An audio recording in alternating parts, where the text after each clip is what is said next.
नमस्कार. जय महाराष्ट्र, जय हिंदुस्तान.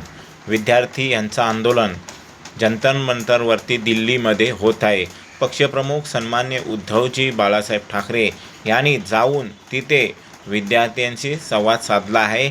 महाराष्ट्रातून देशातून एकमेव नेता असा पक्षप्रमुख सन्मान्य उद्धवजी बाळासाहेब ठाकरे यांनी विद्यार्थी यांची भावना आणि त्यांचे विचार आणि त्यांचे धोरण त्यांनी जाणून घेतले दिल्लीमध्ये जाऊन.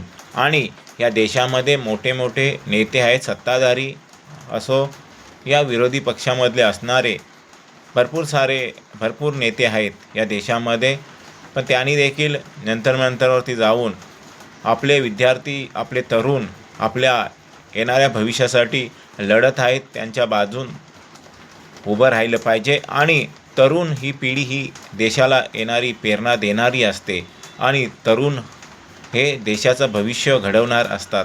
म्हणून आपण सर्वांनी तरुण पिढीच्या पाठीमागं उभं राहिलं पाहिजे आणि त्यांना हातभार दिला पाहिजे. ते त्यांच्या हक्कासाठी लढत आहेत आणि महाराष्ट्रातून एकमेव वाक पक्षप्रमुख सन्मान्य उद्धवजी बाळासाहेब ठाकरे यांनी जाऊन विद्यार्थी यांच्याशी संवाद साधला आहे आणि त्यांचे भावना जाणून घेतल्या आहेत.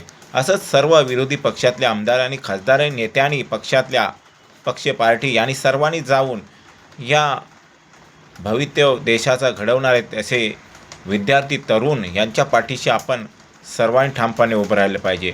आपला महाराष्ट्र, आपला देश पुढे गेला पाहिजे, जगामध्ये पुढे गेला पाहिजे.